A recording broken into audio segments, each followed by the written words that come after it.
All right, guys, we are here, day 2 in Nashville, and we are welcoming a very special guest, a longtime friend, Mr. Jonathan Cristan. What's up, guys? Thanks for having me. Yeah, man. We love having on guests that we don't know too well, but when we bring in the friends, we all of a sudden can kind of kick back and relax a little bit easier, and it doesn't have to be so super pro. So by all means, like when we kick this thing off, we always like to let the guests know that we have segments, right? We start off with that, but Cool. I feel like we've chopped it up enough to really start out with how, you and I started to get to know each other through Destroy, Yeah, and that was like maybe 6 or 7 years ago. yeah. And now you're in Nashville. You've taken on the world with not only in playing drums, but this social media hits consistency. The consistency in what you're posting and you're growing and you're developing as a drummer, and even more importantly as a person, like has come down to this moment. And like, let's jump into it.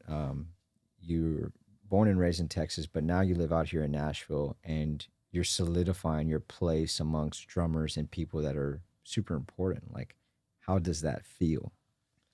Um, well, I've never thought about it that way, so it feels cool to hear you say that. I think it's really easy to kind of get so focused in my own grind and my own hustle that I don't take a second to like stop and kind of reflect and look at what everything is and what's going on. So to hear you say that is really cool.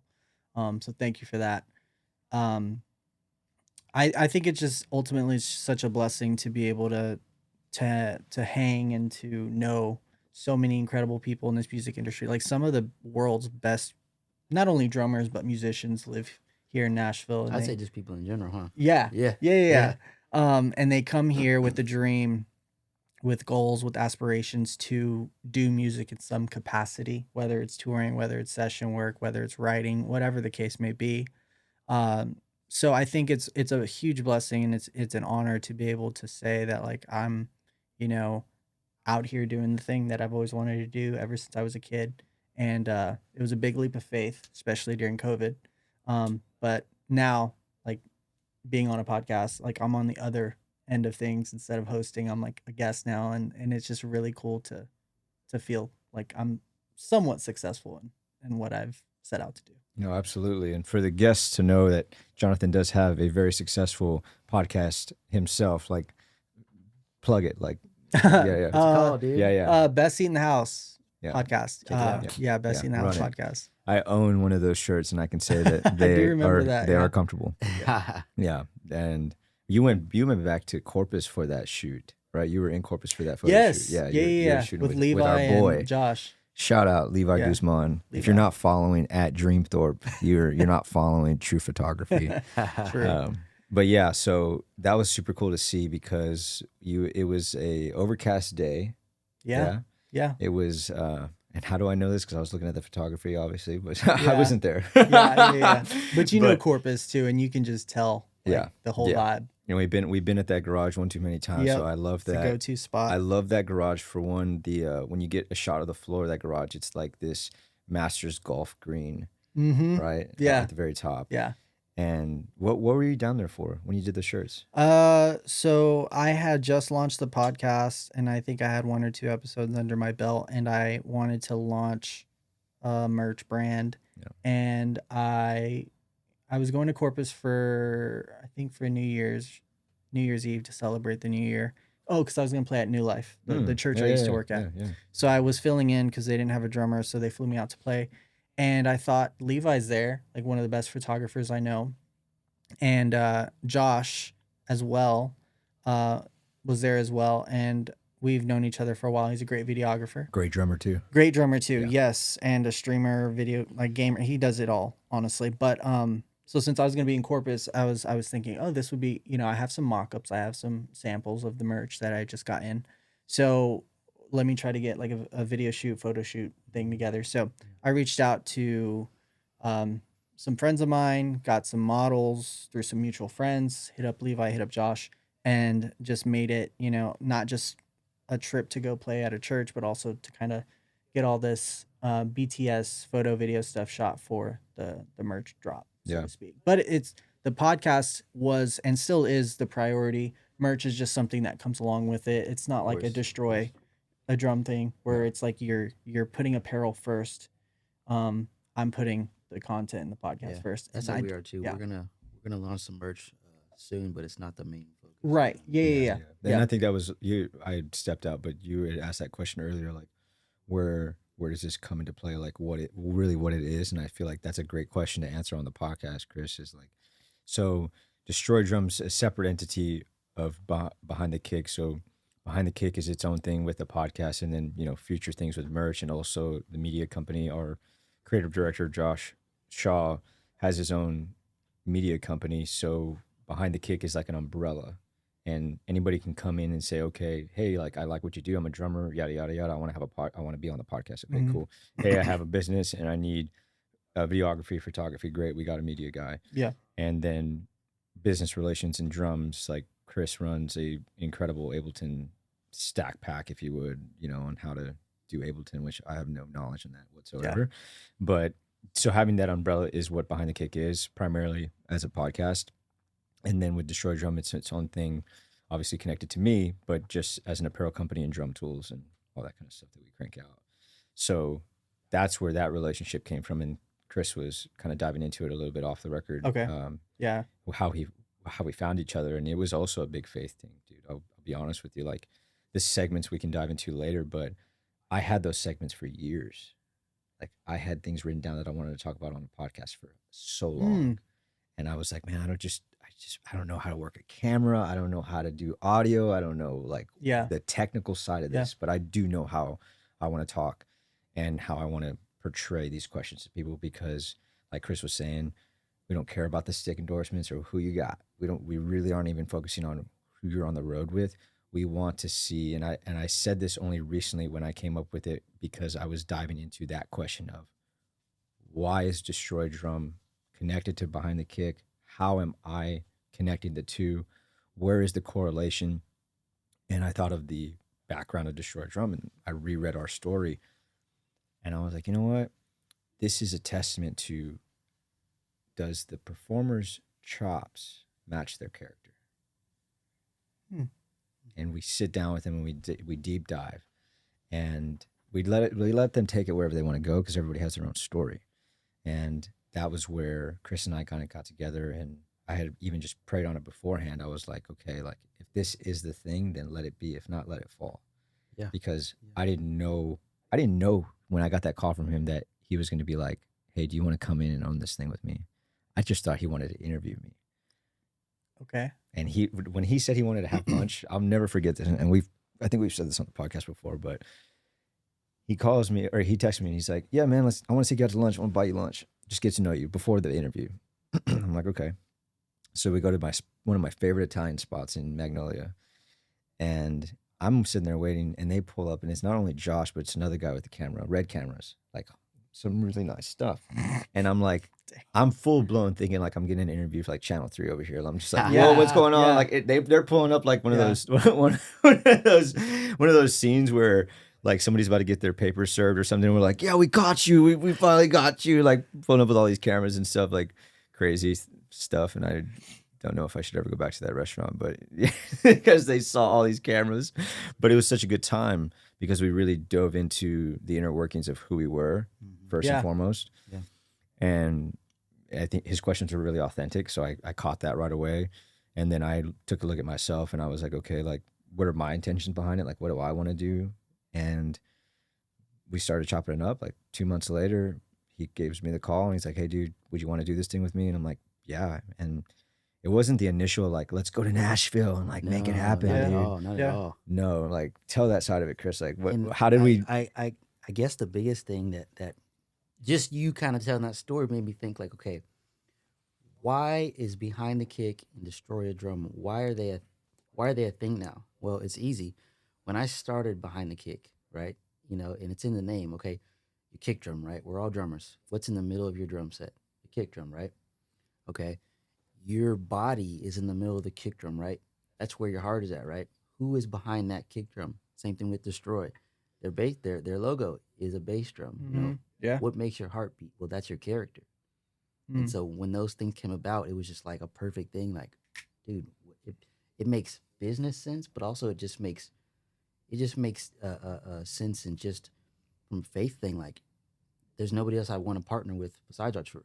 Yeah. You know, and like I told you off camera, like that's like me and him, man. We chop it up and we cut it up, and we give each other crap all the time. But it's like that's a brother. Yeah. That's a brother I've known for 20 years, even though I've met him 4 months ago. So It's one of That's those crazy. things. Yeah, and it's heavy. It can get heavy. We wanted to get heavy. We Yeah. get heavy on here.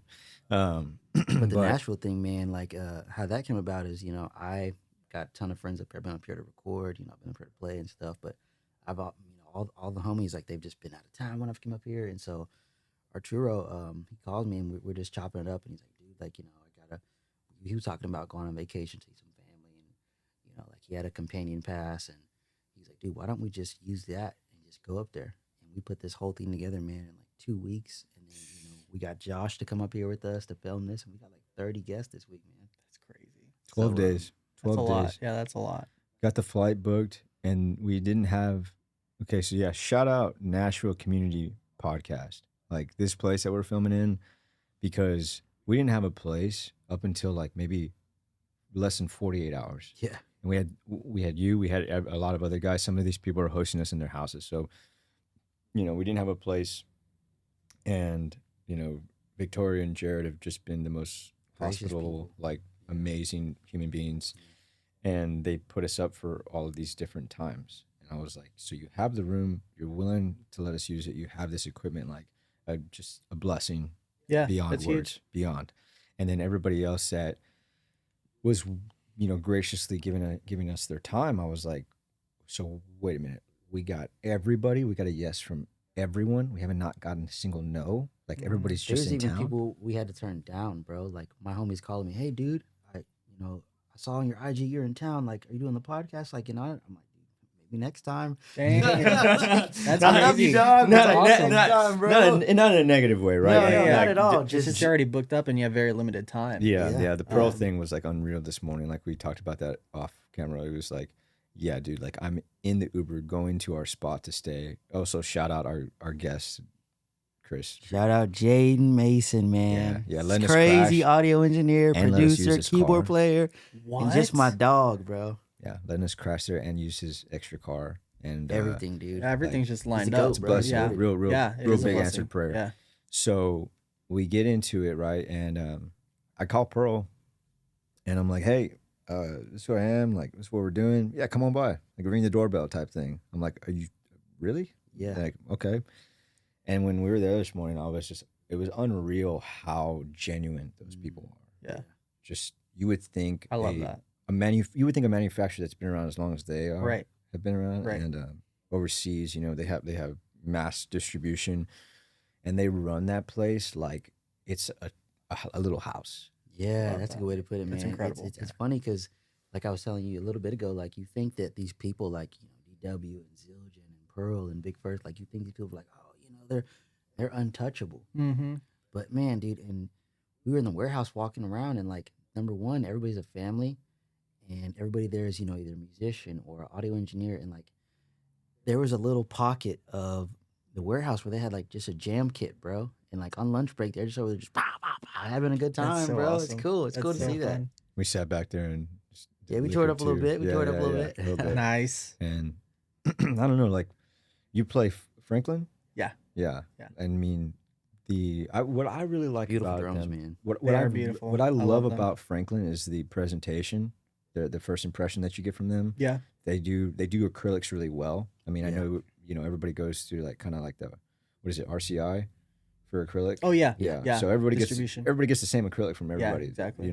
Everybody gets the same acrylic from For the the most same part. person mostly, but they present it really well, and they do it really nicely. Yeah. What do they have, like a beaver tail lug? Yeah. Yeah. It's more of the vintage feel, vintage Right. hardware, vintage look, Yeah.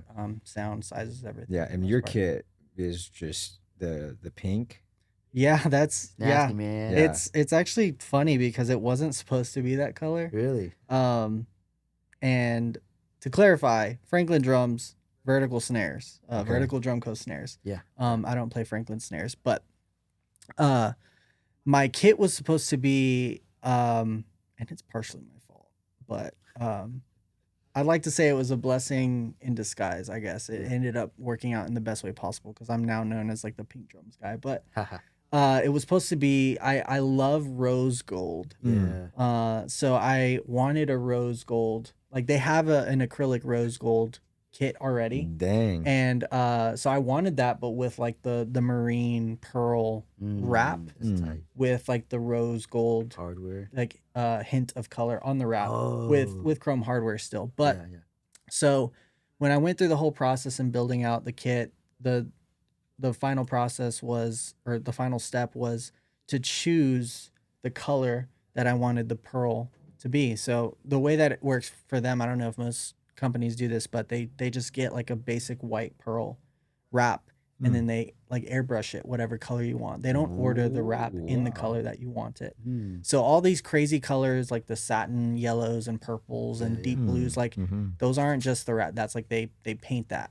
They paint a white wrap. So anyway, he sends me, Will Chapman from Franklin, sends me this Pantone color chart with thousands and thousands and thousands and thousands of little squares. Like I have to zoom on like my phone just to even get to see these colors. So I had to choose from a Pantone. So I found like the rose gold red-ish color, and I looked through like hundreds of them, and like shades are almost indistinguishable between each other. Correct. And I was like, oh my God, well, this looks like rose gold, but this also looks like, it was just so hard to decide. So I finally chose one, and I was like, I feel like that's right.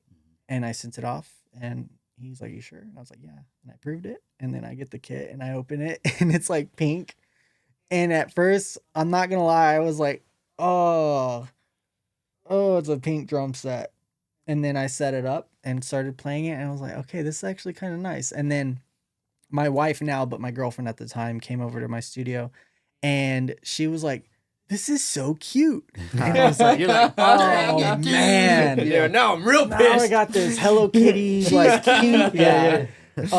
And she meant it as nice Of as course. possible. Yeah, like she was yeah. like, this is such a cool You drum don't set. hear that though, right? Yeah. And I was like, it's not supposed to be pink. And she was like, oh, well, it looks pink. And so, but it A took little me, strawberry shortcake. yeah, it took me not nice. very It's a long ni- it's a to, nice kit, though. to fall in, within like 2 weeks. Like Yeah. the more I played it, the more I took photos of it and posted it and got some more opinions on it. People were like, it is pink, but like in a weird way, it suits you because my favorite color is all, like I'm all blacked out. Yeah. My vertical signature snare is all blacked out, like matte black with black hardware. Yeah. And so the black with like the pink, the contrast, it just like pops. Yeah. Which I really like. Yeah, And it's funny you say that, man, because Franklin, dude, I played on a kit at a church down in Houston, man, and it was an 18-inch bass drum, like a 12-inch tom, and like a 14-inch, dude. And it sounds huge, Yeah. though. I was so impressed, dude. Yeah. Arturo, I was like playing it. I'm like, there's no way this is gonna sound big. And I was using like Roland RT triggers and stuff too, and I was like, this sounds crazy. Yeah.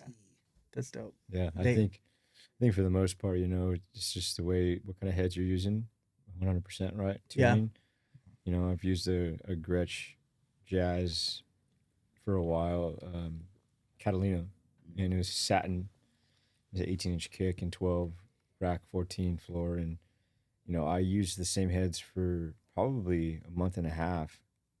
And the way that I was tuning that kid, and I was playing it hard, and man, every time we went into a hall or a theater, they were like, "How are you making that bass drum sound so big?" Mm.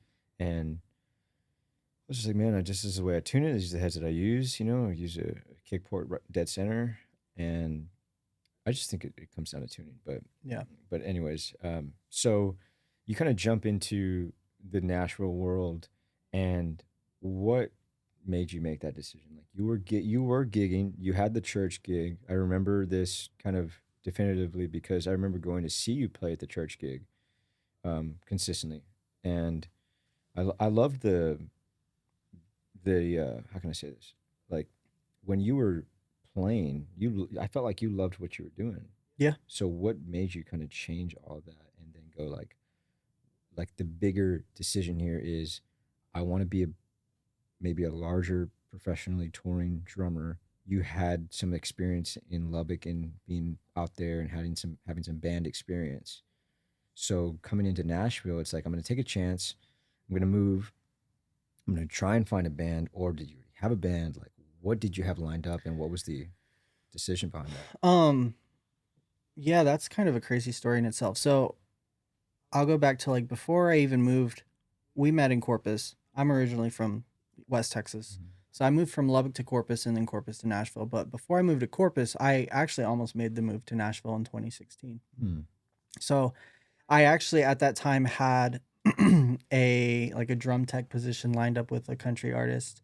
And so I was gonna move out here, and then literally like 2 days later I got a call from Zach Zamora, who's the creative director at New Life Church in Corpus Christi. Big shout out to Zach Zamora. Big shout out to Zach and Zamora Joshua and Zamora. Josh and Caleb and all the boys over there. Yeah. Zach was like, "Hey, like I need another creative." Well, actually, no. He said he was a worship pastor at the time, worship slash creative, and he was like, "I need a drummer because our main drummer's leaving, and I know you do graphic design and some video work and production, so like I could also use like a creative assistant to help." So I was like, "Oh crap!" So now I have this decision. Long story short, prayed about it, and ended up moving to Corpus instead of moving to Nashville. I just feel like something didn't feel right, so I moved to Corpus. Worked at the church for almost 4 years exactly. Loved it. So when you say you saw me playing and it seemed like I enjoyed it, I really did. I Mhm. loved it. I enjoyed it. Um, but I had been touring beforehand, so I've been touring since I was 16. Um, I took like a 4 year break when I worked at the church, but on and off for I guess 14 years I've been touring. So when I was at the church, I got a call from an artist named Zana in San Antonio, who's like the heavy metal That's right. Christian, And Levi went with you and on Levi the was road. the tour photographer. So Love Levi. heavy metal, killer female vocalist that also screams, Zana, and her drummer wasn't available. So I was like, hadn't toured in like 3.5, 4 years at this point, and I get this call. I was like, oh my gosh, yes. I talked to my boss slash pastor, and he's like, if you can get somebody to cover for you for 2 weeks or whatever, you can go do the tour, which I thought was a huge deal because at the time I could only do in town gigs with like the Oddfellows and That's right. but I couldn't tour because I was working at a church and you Yeah. can you really can't miss Sundays. So Yep. so this was a huge blessing. I was like, oh my gosh, I've been wanting to scratch this touring itch again. And so I go on the tour, and then we play 3 dates, and then COVID hits and the whole country shuts down. And I was like, crap, I finally get to do the touring thing again. And the tour is canceled indefinitely and come home. And I was like, man, what am I going to do? And I felt like God was like, your time here is up. You've been feeling for the last year of working at that church, I was feeling a little empty. I was feeling like I was missing something. And I had always wanted to go back on the road and tour. And so, anyways, I felt God tell me like, "Hey, your time here is done. Go to Nashville." And I'm like, "What do you mean? Like, it's May. It's April of 2024 or 2020. The whole world is shut down from COVID." So I ended up just getting on like a Facebook market or a Facebook group and found a room for rent and reached out to them and moved here within 2 weeks. And so that's kind of how that story happened. I didn't have a gig lined up. The whole touring industry, the whole music industry was shut down. So like nothing was happening. And so I moved here with like enough savings for like maybe 2 or 3 months of rent and bills, and found a cheap spot in Green Hills for like $400 for my own bedroom, which is insanely cheap for the Green Hills area. And I started working at the Vans store in the mall and the Amazon warehouse, which I hated. I would never do that again. But you love Vans, I know that. I love Vans. Yeah, yeah, yeah. I hated the Amazon job. I loved the Vans job. Yeah. Amazon warehouse Vans are sucked. tight, man. Oh, I hated the Amazon. But yeah, I didn't have a gig or anything lined up and just started playing at various churches, and because those were really the only things open. And so I was playing at churches on Sundays and stuff. So that's kind of how I moved here, got here, didn't have a gig, any job lined up or anything. And I knew like 2 people. That kicks us off into a segment then, because I think that's the perfect way to kind of jump in. So we have 5 segments. Okay. So it goes into just a drummer, 4 on the floor, in the pocket, out of the pocket, and welcome the pain. Okay. You get to choose which one you would like. Okay. To start with, or for just like the Start whole. with. It's just to Whatever start you with, wanna because start then with. it'll go into. What was the last one? So welcome the pain. Welcome the pain. Oh. That doesn't sound fun. I'm not gonna lie. And then there's another one that I left out called character over chops as well. Okay. Character over chops, welcome the pain, 4 on the floor, in the pocket, out of the pocket, and just a drummer. I'm a pocket guy, not a chops guy, so I'm gonna do in the pocket. In the pocket. Best venue you have ever played. Oh, Bridgestone here in Nashville. Really? Mhm. Okay. It's like I have a bucket list of venues that I want to play before, I die, and Bridgestone was one of I've those heard a lot of venues. cats. Yeah. Yeah. Cool Just spot. good sound, good people. Yeah, I mean Good green it's room. it's great. Yeah. It's Good catering. It's an arena, and I've gone to multiple concerts there. I've gone to some Nashville Preds hockey games there, and it's one of the bigger venues in Nashville. Yeah. When I move there, I want to play that Bridgestone. That was with French? Yeah. One band you wish you could have played with that is no longer around.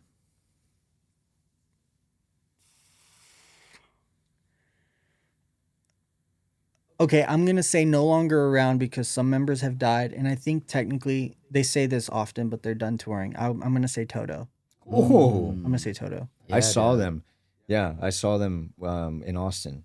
Really? Yeah. When? Yeah. What year? This had been when I was still in Austin, and it was with Journey, I believe. Oh yeah, Right? yeah. My That mom went to that because yeah. they went to Lubbock, or Yeah. they went to Lubbock. They went all over randomly. the place. So that was a big tour. Yeah. And I want to say, dude,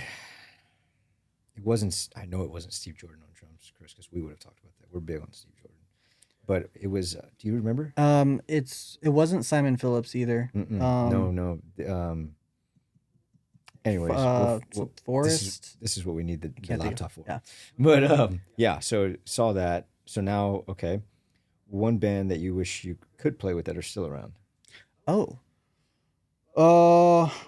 Band, not artist.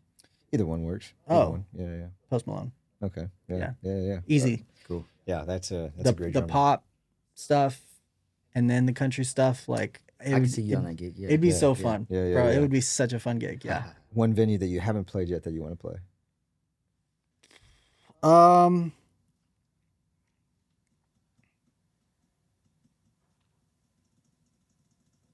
Red Rocks. Yeah, that's yeah. that's Red Rocks. mine right there. Yeah. It's one of my. That's on my bucket Yeah, list. for sure. Yeah, I definitely want to do that. Love that venue. Best song you've ever recorded. Oh.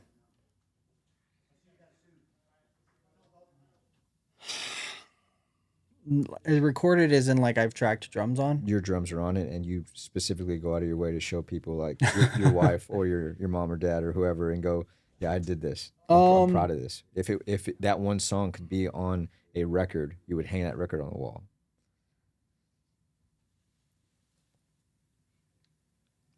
And you know these people are going to go and listen to it. No pressure. Oh, okay. I'm gonna pull my phone out for this Yeah, one. go I'm ahead. not gonna show you, but I need to look up the name of it. So I was in a prog band. What? We're gonna go Eh. transcribe everything. I was in a prog band in 2010, 20. Oh, this was a while back. This was before. Yeah. No. I was in high school. No, it would have been 2014, 2015. So before I moved to Corpus. So I've listened to a couple of your podcasts, and I know that there was like some infected band. Oh, Is yeah. that's not no, it? it's Okay, definitely not. alright, That was alright. like my youth group band growing up, Alright. and there is a song called. The band was called Avera. Dang, what song was it? Can you spell it? Avera, Averah. And I think the song was Hope in the Sun. That's a cool name. Sorry, you may have to mute this. I'm just going to listen to it real quick.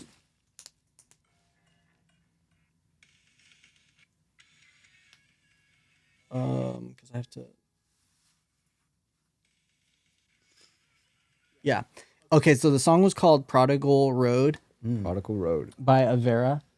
And I honestly, I'm gonna butcher this, but there's a segment in 2 verses where it's not a breakdown, but the guitar player Moses and the arranger, a good friend of mine, wrote it, and it's one of those the classic, like, I'm a guitar player and I wrote the drums and it's MIDI. So I wrote MIDI drums and like put in things that aren't even possible. Yes. So he did that, and I was a prideful like 19-year-old, and I'm like, I'm gonna play this, and I didn't play it exactly, but the time signature is like 17:12 or something crazy. I can't remember. I can't even remember counting it, but it was at that point you don't, bro. No, You it's just just like hear you the play it figure. over and over, and you like kind of just work muscle memory, and that kicks in. So that is probably one of the best, maybe not best, to, I guess, non-drummers, but like if you're a drummer, I would like to think that you would appreciate it. Learn my parts. Yeah. So like I played it, and I'm just I would say my most impressive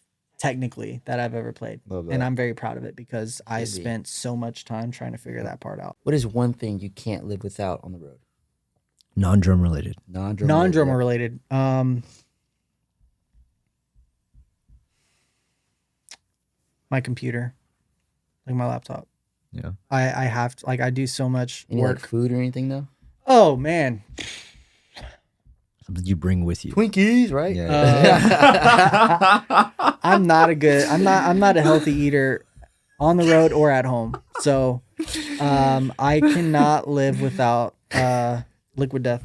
Oh, there you go. Dude, I have a buddy. Yeah. Shout out Alan 2G, right? My boy 2G. He's a big Liquid Death cat. Liquid Death, man. Like if Bus Stock or TM doesn't, That's on your rider, huh? yeah, it's on the rider. Get the drums, bro. I'm Austin CM, so I can control what else goes on the rider. And I Dang. so Yeah. I You said Twinkies, I added Liquid Death. It depends. It depends. If it's a tour, I'll have Liquid Death on the rider. If it's like at a church, I'm not, because they're gonna see the skull on there and freak out. But if the overall tour manager doesn't get Bus Stock with Liquid Death, then I'll go and buy my own and then Stock it up. and label it. Man, No one drinks it. so what are the challenges of being a TM and drums? That's like you're wearing a bunch of hats there and running playback. At one point, I was TM, merch, and drums and playback. Sheesh.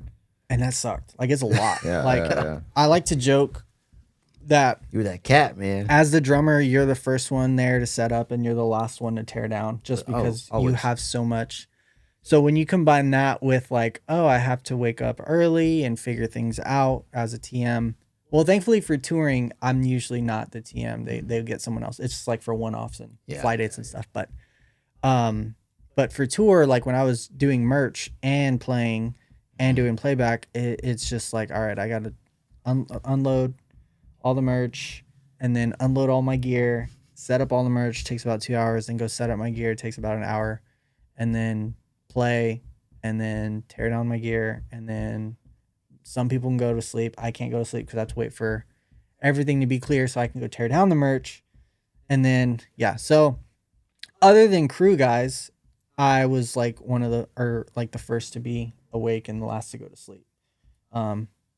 Except for crew guys, like I said. So that was very challenging because it just takes a lot out of you. Like it's pretty exhausting, and I love what I do, and it's work. Like, a lot of people think it's this whole luxurious thing, and I've got a drum tech and I'm on a bus and I get to do whatever I want and I just get to play drums, and that's not quite it. People who don't, at least for me. Yeah, there's some people that have people who don't do that. Like, they don't know. Like, oh, touring is so cool and you get to do this. I tell people all the time, like, man, touring is just you getting paid to be uncomfortable for a certain amount of time. That's good. That's it. That's very true. That's all it is. Yeah. What would you change about the industry since you've seen you've worn a lot of hats and you've kind of been in it, been cutting your teeth? What would I change about the industry?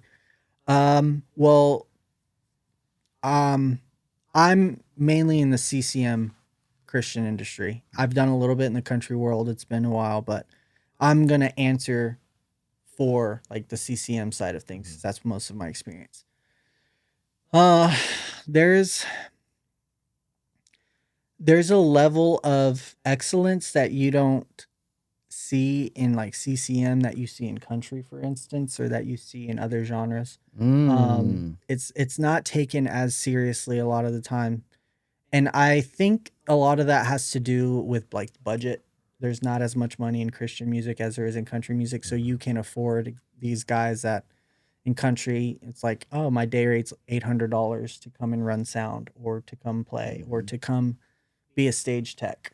And in Christian music, it's like, hey, we'll offer you $250 to do front of house monitors and be the stage tech. Yeah. So you're doing 3 jobs yeah. in one and making like a quarter of the amount of money that somebody that's doing one of those jobs would be making. So I would change I guess finding a way to be able to like make more money so that way tours can go better, you can hire better hands, better people, because a lot of those people are not very experienced. And this isn't, I'm not bad mouthing anyone. It's just like, you can afford this really awesome person that has years of experience, but you're gonna have to pay for it. Man, I guess. Or this new kid in town that doesn't have the experience, and there's gonna become a lot of issues with hiring this young cat. Yeah.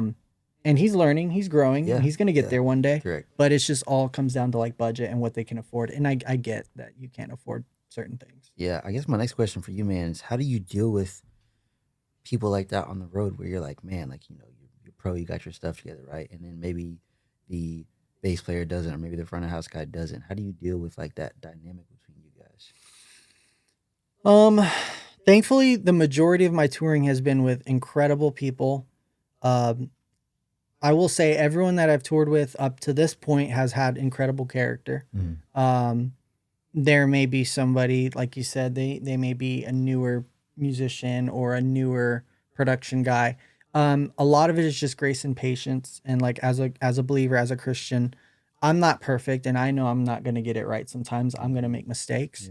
But I like to just try to be as graceful and patient and forgiving as I possibly can, because we're all working together to provide a concert or an experience to people that it may be their first concert, it may be their last concert, it may be the only time they've ever heard of this whole Jesus thing that we go out and tour and do. So I want to do whatever I can to make sure everyone else feels comfortable and safe to be able to do their job to the best of their ability, whether they have limited experience or not.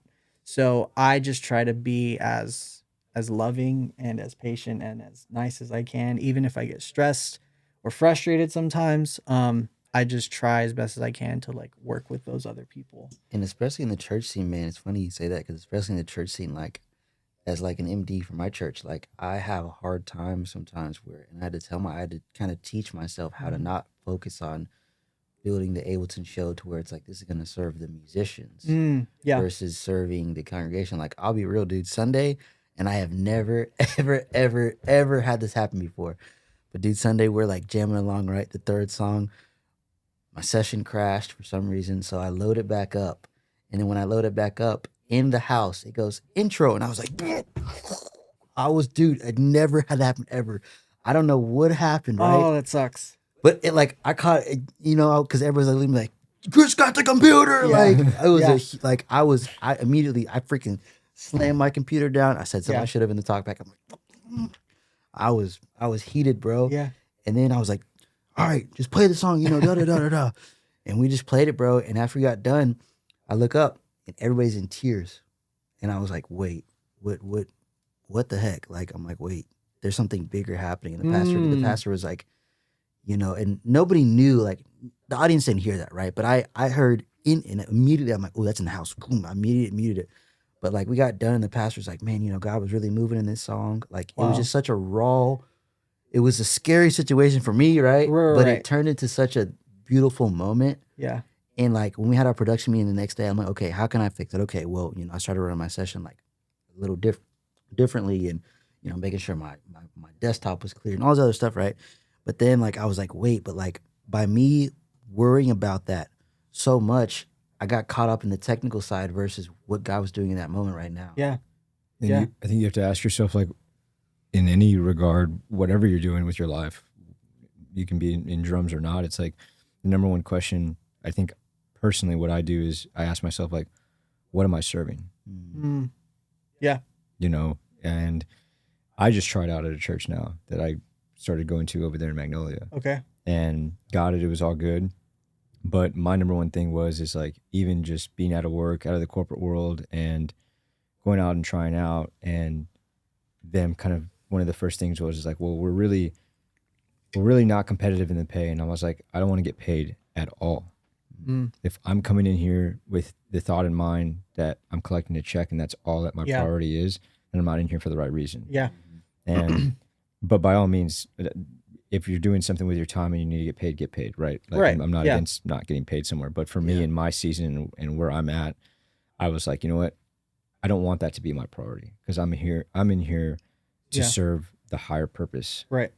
and in here, wanting that experience and that relationship with God, and to Mhm. really put my trust that He has me here for a reason.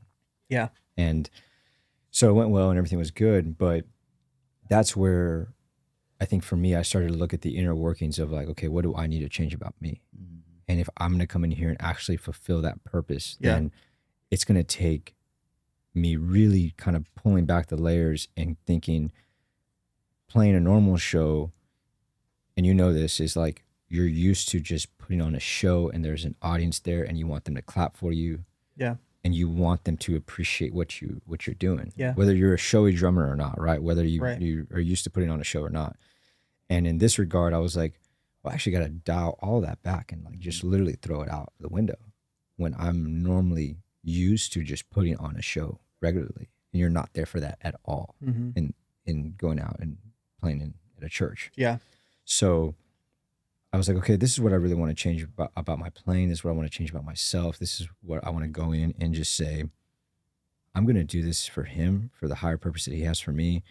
And I'm going to leave all that behind because I don't need it. Where in life have you had to make that kind of decision where you're like, okay, I need to change this about myself in order to get to this next calling?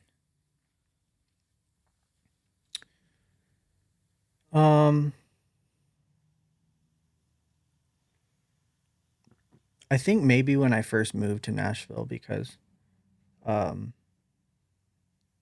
was a lot that I personally had to work through before I was ready to tour in any capacity, Mm. whether it was going to be Christian music or not, like non-Christian music. If I was Mhm. going to pursue it in country or rock, I needed to figure out some logistical things. But as far as my faith and what I believed in, or I guess my identity, Mhm. I'll just say my identity overall, um, knowing who I was, and it's really easy to um, not play the part, but I was working at a church. So when you're constantly surrounded by people that have the same beliefs and encourage you and keep you accountable, it's easier to be able to live to the standard that you're trying to live. Mhm. When you move to a whole new city that has a lot of people partying and all this stuff, it's really easy to like fall into that. So I had to check myself and make sure, like, okay, like, you're in a town now, you're trying to pursue touring, like, don't get too crazy, don't Yeah. lose sight of yourself, don't lose sight of your beliefs, stay true to who you are and who you always have been. So there were some things in like my mind that I had to address and that I had to change before I was like going to be touring and traveling. Mhm. And so it was more like my mental health and my mental well-being of who I was before I was going to start touring and traveling and doing music more full time. Yeah, yeah. I guess so. Piggybacking off of that, what are the things you look for when offered a gig? Like, yes, artists vet, us musicians, but what are some things that, you say, hey, before I take this gig, I'm gonna think about X, Y, and Z. It's a good question.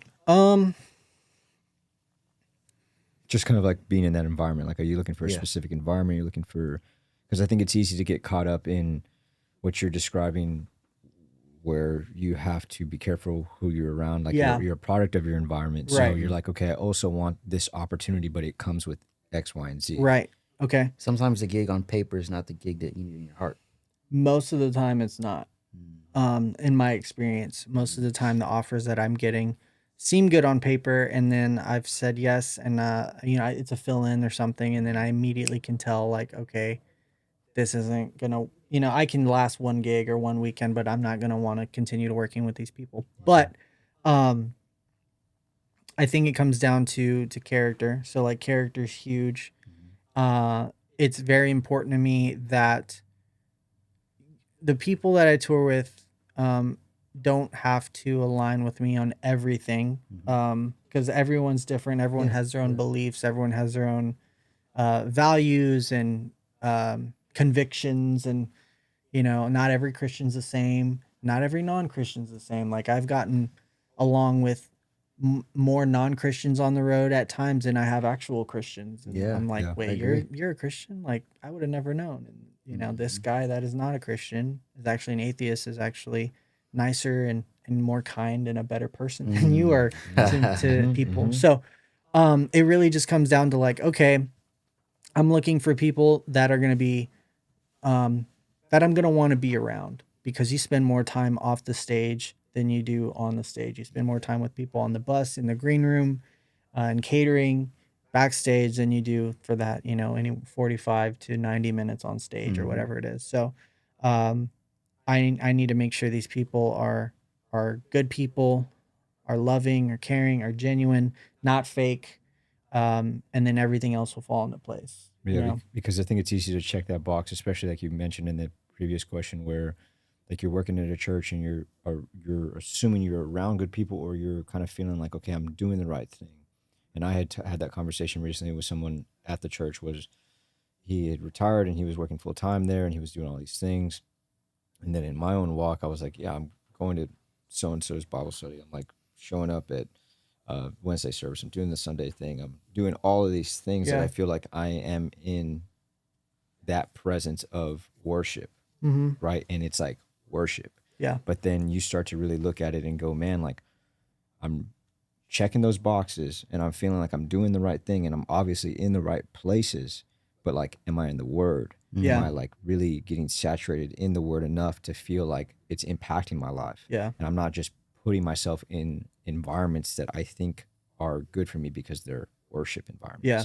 Because then you go back to the conversation of, even when you're around an atheist, like it's even more fulfilling. Yes. And and that's super strong, because you're not the first person that I've heard that from, where it's like, man, I get along more, and I'm even able to spread my faith more around somebody that is a total non-believer, because all of a sudden there's not just this expectation of who I have to be, or what I have to say.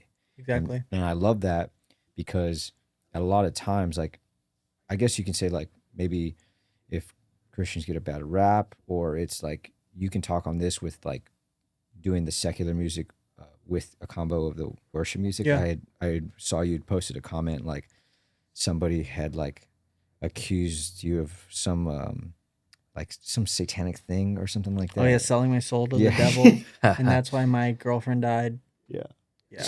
And I just think I don't know if you want to talk about that or whatever, but like that to me, like the internet's a crazy place, right? Yes. And, yes, it is. And I can only talk on this to a certain extent, because yes, Destroy Drum is successful. Yes, like the whole, like, we just cracked 30K and all of this, and like we get DMs and all this kinds of stuff, but you're on a level that is personal. This is business. Yeah. So I don't maybe have as many keyboard warriors coming at me. And from your perspective, like, how do you feel about that? Like, how do you digest it, take it in? I feel like I would say, I don't know if the guys can speak on this specifically, Chris, but I've never seen anybody take secular music and throw it into worship and it work as good as what you've done. And it blows my mind sometimes. It blows my mind. And the people that share, you're getting traction, right? You got, I think I was like Rascal Flats or something the other day, right? That Gary Luvox. Yeah. It was crazy. It was crazy. And I was actually, dude, I can't remember. Oh, it's Chris, sings in Houston. Can't remember his last name. And he sometimes sings at Godby? New Life. Yes. Yeah. And we had lunch or coffee. And I was like, he asked me what I did, talked about Destroy, and I was like, dude, Jonathan, incredible drummer. He's like, oh, I know Jonathan. We went to high school together. Yeah. He's like, oh, I know him. And he's like, yeah, I saw the videos, and he doesn't do social media. So when I was showing him your stuff, he was like, yeah. but it's one of those things where you have people that see that, and I think, for one, I think you're the first. I've never seen anybody do that. Are you the first? Do you know of anybody else that does that? To be honest, I think I am. I I've seen other people do it now that I'm doing it. Okay. People that follow me, and people that don't follow me. Okay. Because people send me stuff all the time, and they're like, they're ripping you off, and it is what it is. It doesn't matter. Yeah.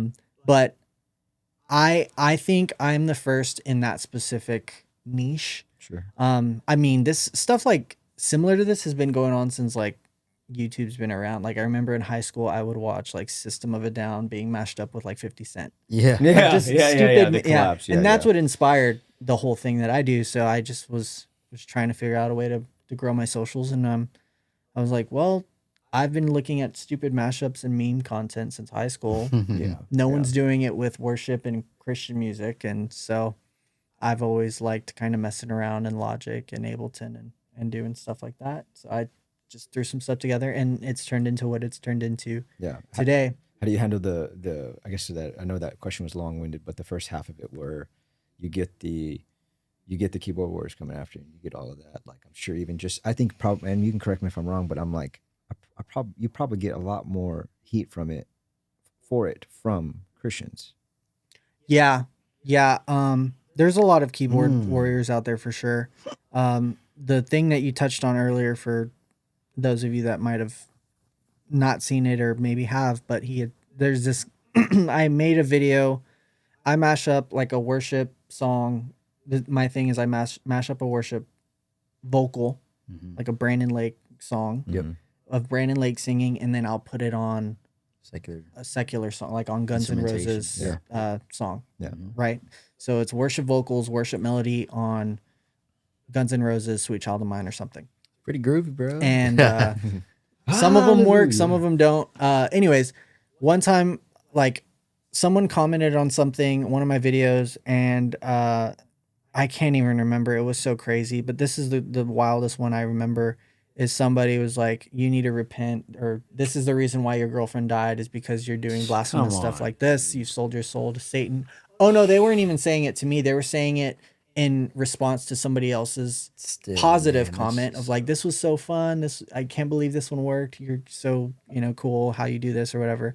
And this person said, this is why his fiance, my fiance, because I was engaged. This is why his fiance died. He sold his soul to the devil because he's doing stuff like this. And now that's why he's got successful Instagram growth. I don't know, something crazy like that. That's so ridiculous. And I was like, one, my fiance is not dead. I was about to say, we're eating lunch right now. We're eating some hot chicken at Hattie B's.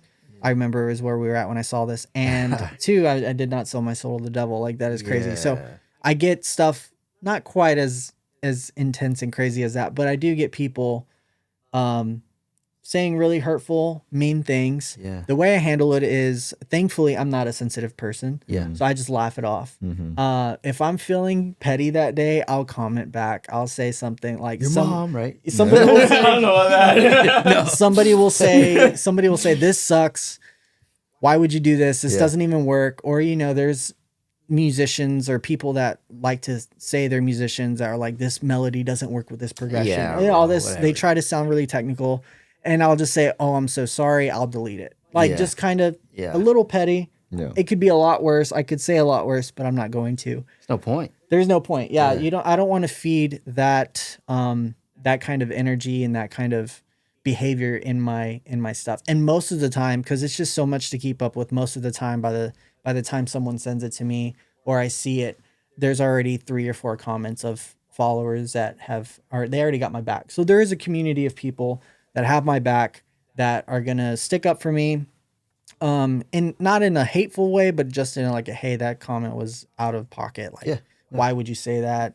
You don't even know this guy. Like, why are you saying all this stuff? Yeah. So that's another cool thing that's kind of come of this is like, there's people that I may know. There's people that I don't know. There's way more people that I don't know that are following me, that are like supporting me and have my back in these kinds of situations. And that's been a really cool thing to see throughout this whole process. For one, you said how like you're not really a sensitive person, and then you kind of did a hot word of saying out of pocket. So I'm going to go into our out of pocket segment. I'm going to say, like, what would you say now that you are experiencing almost like the dream of what you had originally said? Like, I want to go to Nashville. I want to tour. You found a really great artist that is still in the music that you want to play. And not only are you performing really well, like I think you're performing well. You're playing. I feel like your playing has gotten a lot better from when I saw you last, and everything that you have strived to come out here and do, you're doing it. But also on the social media and I guess you can say business side of things, like you're succeeding extremely well. From the podcast to creating that niche, what would you say now is the hardest part of being you? That's a really good question. Well, first off, I have to shout out my wife, Catherine, um, who keeps me in check. She keeps me in line. Um, she makes sure I don't get a big head. She makes sure that I don't let anything get to me, and that I put the Lord first in all that I do, and I honor Him and glorify Him in all that I do. Because without Him, I wouldn't have any. I wouldn't have anything. I wouldn't be successful in any capacity. So her keeping me in check has been a huge thing. Um, but let me think. Rephrase the last part of that question again. So like kind of like the hardest part of being you, and you can say like, you know, if it's like, man, I get really impatient or I'm really trying to work on this and I just take on too much at one time, or my scheduling, I just can't get my scheduling in check, or, you know, when it comes to responding to offers or even something simple like Chris and I were talking about this, like responding to texts, like it's too often when, and we're all, I think I'm guilty of this, Chris, you know, we've talked about this openly. It's like we're too guilty of like opening a text and going, I'm going to respond later. Same. And it's just one of those things where I have the time to respond now. It's not even that I don't have time to respond now. It's just like my mind is going so hard. Yeah. And it's not that I have something in front of me. It's like, okay, I know what I want to say. I don't even need to let it cook. I'm just going so hard right now that I don't have the capacity to put together a message. Yeah. Dude, this dude be blowing on my phone with voicemails, bro. You should see it, bro. I don't have the time to text it out.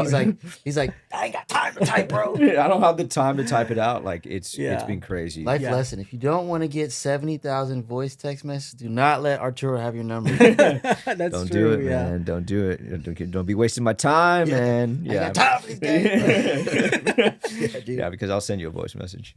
Yeah, but no, yeah. Okay, so hardest thing about being you, that right you're now. because you're at a different level now. Like you're different. I mean, when I obviously saw the success online, and I saw that you were putting in the time and you were developing to be like what you wanted. Strategy behind it. Yeah, I saw the. I don't know. It's interesting because like when we were in Corpus, we did some Destroy stuff. I saw the drum off thing, and I was like looking at everything that you were doing, and then I saw just how well you loved that gig at the church and everything. I was just like, wow, like.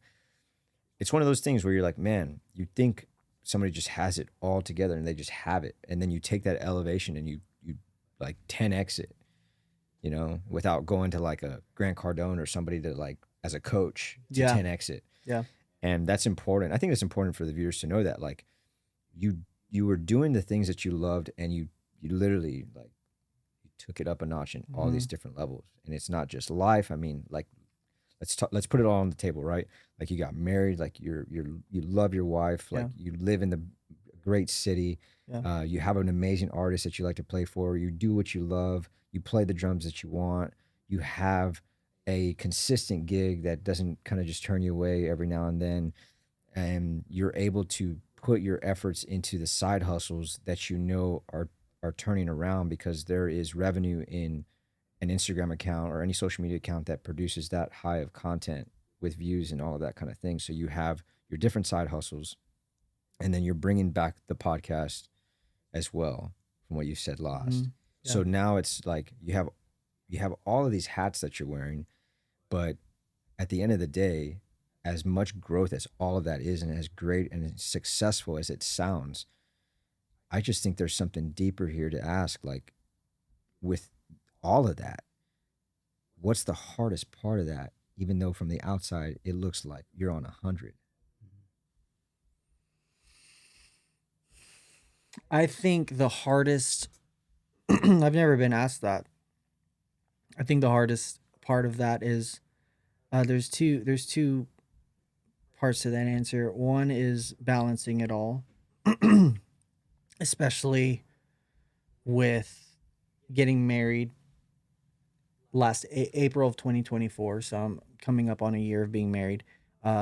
Priorities change as they should. My wife is my number one. And so, regardless of touring, career, music, socials, whatever, she's my priority. And I want to be the best husband that I can be.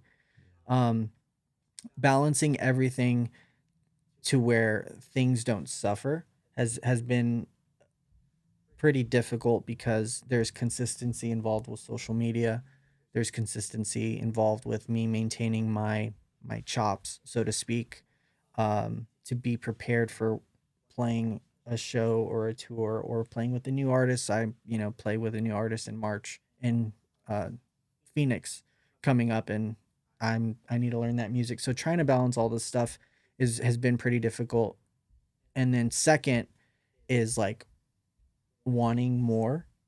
Um because like you're right, when I was in Corpus, I was happy for the most part, but I wanted more. Like I wanted to get back into touring. And then I moved here and I landed a really incredible opportunity of a gig, and then I wanted more. So I started this podcast. Started doing the podcast. So there's just more, like I just love to work. I love to hustle. I love to grind, and I love to just create a product with my own hands, Yeah. so to speak. Metaphorically, I can't work with tools and like woodworking or anything like that, but um I just did I mess that up? Do I need to redo that? My bad. I kicked something. So Behind the um kick, bro. yeah, behind the kick. No, but I just want to keep creating. I guess that's the best. Not that I want more. I want to keep creating. I want to Yeah. keep doing. I want to be a resource for people. Mm. Without even realizing it, people have started doing these mashups at their churches. Yeah. And that was never my intention. I just wanted to make fun content, and people are doing these songs in their churches, and Yeah. it's reaching an Cool. audience of people that I never really expected it to.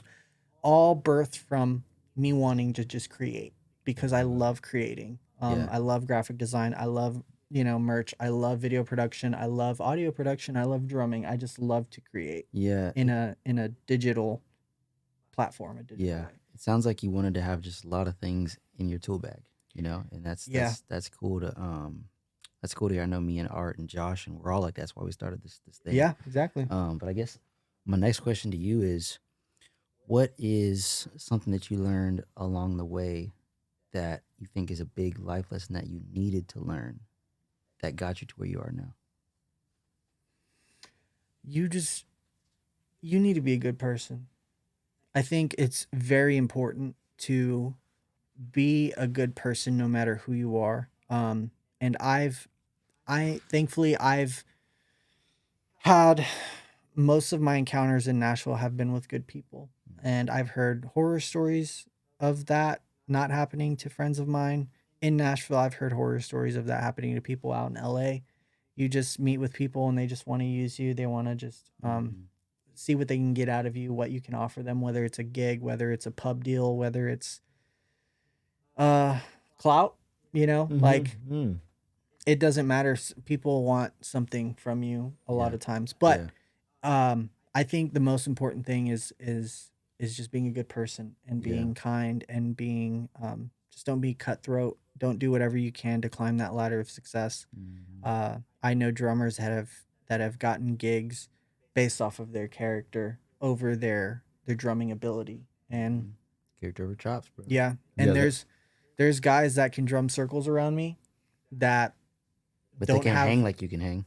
I would like to think that. No, seriously. I mean that's what Um, it is. Like if you think about the root, like, and I'm not gonna name drop, but I know guys personally in where I live that are like they're great players, but they're like, man, I want to get on a gig and da da da. I'm like, Yeah. well, you look how you talk to people. bro. Exactly. Yeah. So these guys that can play a lot better than I can, but and they want the gig that I'm on or the calls that I get, but they don't because they're hard to work with, or there's something there outside of their skill set that people just don't want to deal with. And so I think it's very important to just love people, be a good person, um, and just put other people first before yourself, and everything will kind of fall into place. And that's what happened with me.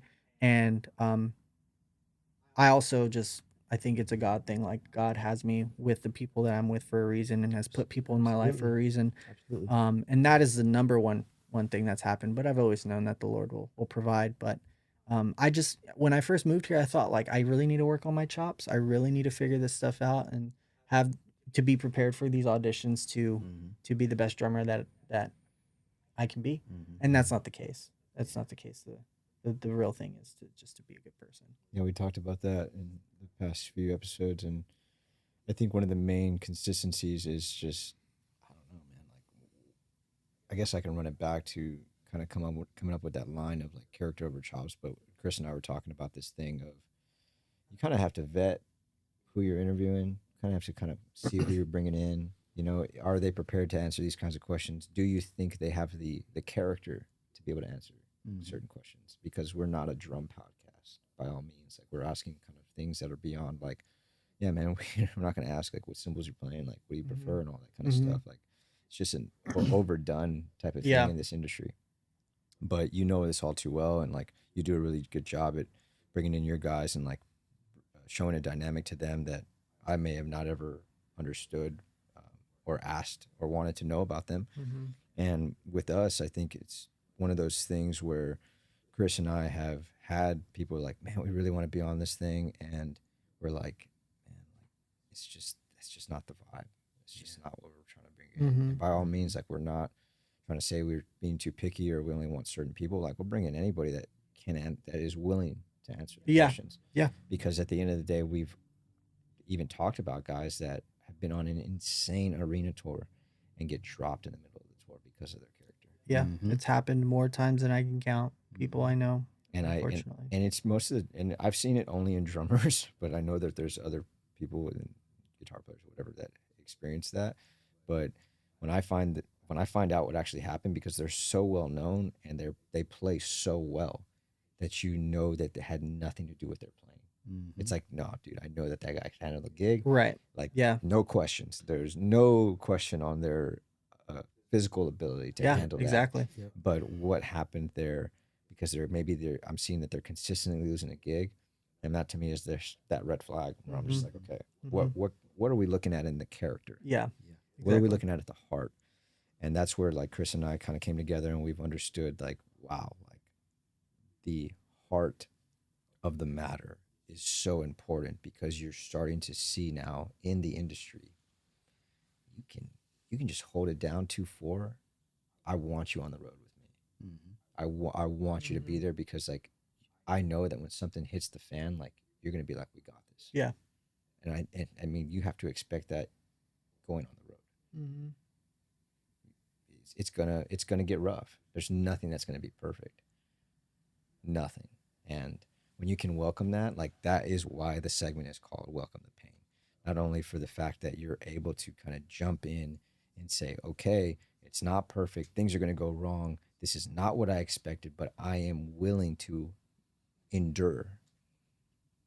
Like, I think this is a really good point to bring up, and we haven't done this in the podcast, but it's like, what is it, like Philippians 4:13, like I can do all things through Christ who strengthens me, right? But I really feel like it's misrepresented, because you don't really read the verse before, which is like, when you are content, you can endure that. Yeah. You can do all things. You don't need more. And I meant to talk about that point that you made earlier, where you're like, I wanted more. Like, I suffered from that for a really long time, until I checked myself and I was like, okay, like that never ending quest, right? It's kind of like that drum tone, right? You're like, I just need that snare. That's the snare. Like, that's the one. And you just keep finding more snares, and I have a problem with that. Yeah. So Yeah.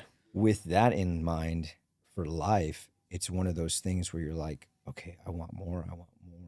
But when you find that level of being content, it's almost as if you have all the strength that you need. And I think that's really where that verse ties into effect. Like, I can do all things through Christ who strengthens me, because I have what he has given me. Mhm. I have what I need, and it's right in front of me, and I don't need more. Verse never talks about needing more.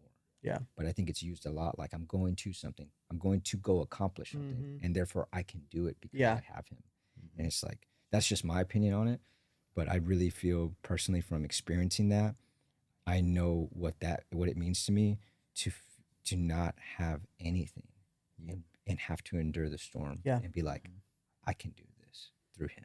Yeah, I believe that the Lord will put us in situations where we're by ourselves to test our character and see if we're going to lean on Him or other things. I agree. And I think that's super important when you talk about like the hardest part of being you, and you're trying to figure out like, well, I want to develop as a person, because depending on the direction that you want to go in your life, like, okay, maybe I want kids someday. Maybe I want to just get to that level of having a job that doesn't require me to be on the road all the time. Yeah, exactly. And it's like, well, and I talk to the guys about this a lot, because like we are a very strong team. I can speak proudly about Josh and Chris, like, on camera, and say like, these guys are locked in, on and off the record. Like, it doesn't matter what we're going through. Like, didn't get a camera, missing this, missing that. Like, we got it. Like, we're gonna stay locked. Like, we kind of put the blinders on and go, okay, like, this is that time where, it's a testament of your character. Yeah. And that's where you have to dive in and go, all right, like, we're gonna endure, but what does it take to get to that next level? Because the bigger question here is, if you're praying for bigger things, you can't go there being who you currently are, because you would lose it as soon as you get there.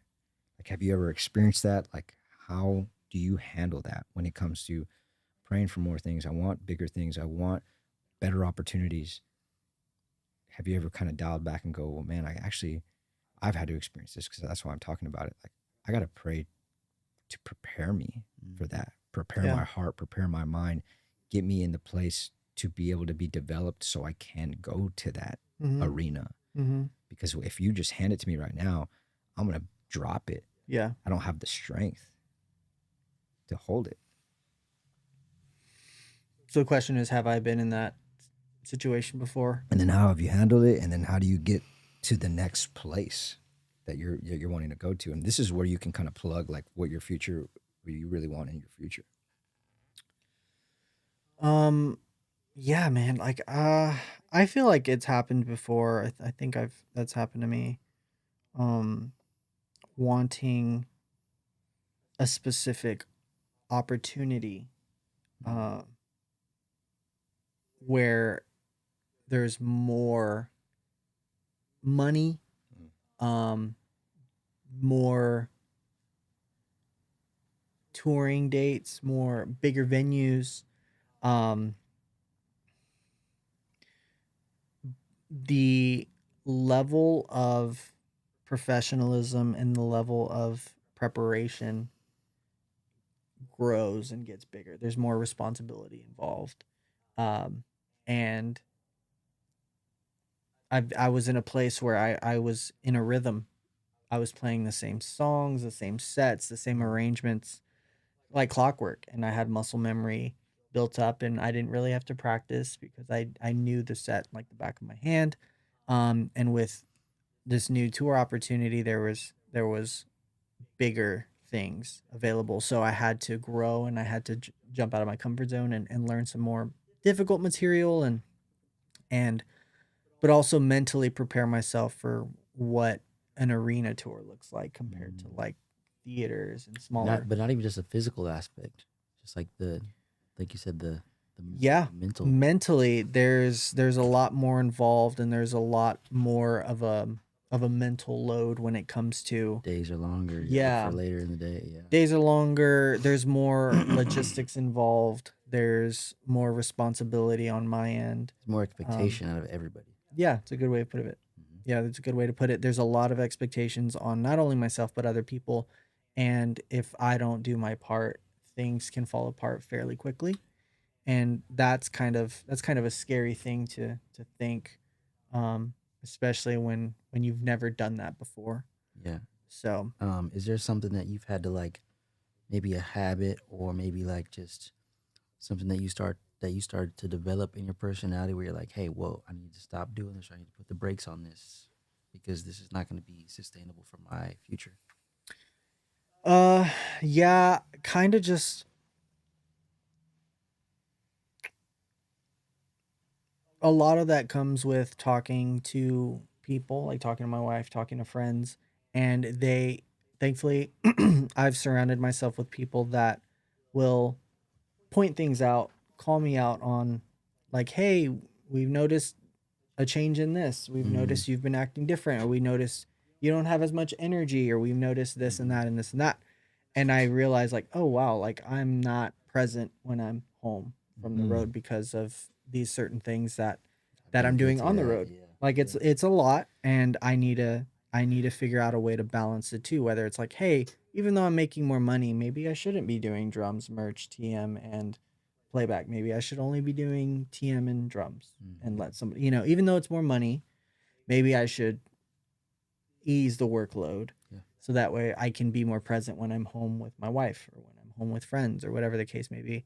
Um, I think it's important to realize, like, especially if you have a personality that just wants to go, go, go, it's really important to realize, like, okay, like you want to do everything, but you want to do everything in excellence. So if you say yes to too many things, a lot can go wrong, Yeah. because you can't do those things to the best of your ability. Yeah. I think that's a great answer. And I think to even just kind of wrap it up, like, is there anything that you feel like right now in the present moment that you've not only have accomplished and you've been blessed with from prayer and you're kind of at the peak? Like, is there anything new that you're pursuing? Is there anything that's kind of like on the table? It's a prayer. It's a pursuit of like this is the next thing for Jonathan Christian. Yes, I can't say it, It's okay. It's unfortunately. okay. You can Um, text to us later. Yeah, we'll go off the record. I will say it's something that I've always wanted to do, um, and I've been back and forth with figuring out how I'm gonna do it Mhm. and at what capacity. Cool. Um, yeah, that, and then just with the growth of my this one I can't answer. With the growth of my social media, I want to figure out a way to like work with other people, work with brands, do partnerships. Cool. I have Yeah. like an affiliation thing with Sweetwater, but it's not like a hey, we'll send you free gear, or we'll, Yeah, it's yeah, like yeah. a hey, if you promote our products and people buy it, you get like a percentage of, and even it's a low percentage, but Yeah. I want to be to a point where I'm able to um just make a little bit of money with my social media by Mm-hmm. brand partnerships and stuff. So that's a Cool. whole It's the whole thing. Yeah. that's Yeah. a whole other thing, man. I mean, you would think with over 90,000 followers that people are DMing you, hey, work with us, work with us. We'll send you this stuff for free. Like, check out Mhm. our new. That no, that doesn't happen. Yeah. Like that doesn't happen. I have to reach out to people and maybe get a response or get Yeah. ghosted. Um, so hopefully entering that world a little bit, I can figure out a way to like, work with some really cool companies and really cool brands that I believe in, Yeah. and form some sort of partnership and figure that out. I love that, man. That's my plan. Yeah, So I love that. we'll see. Well, I think this has been a really great episode, man. Just love Yeah. having you on. Dude, thanks for coming on. thanks Yeah, for dude. having me, because Of like course. I'm used to sitting and interviewing and asking people questions. No, you're good. You're good. I think it's been incredibly like just knowledgeable to have you on and like Yeah. get your take on things, social media wise and everything else. So Thanks for coming on, man. We yeah, appreciate it. appreciate Of you course. coming on. Yeah, Jay. man. Thanks for Yeah. having me. Well, that wraps up us in day 2 for Nashville, guys. Thanks for tuning in. Talk to y'all soon.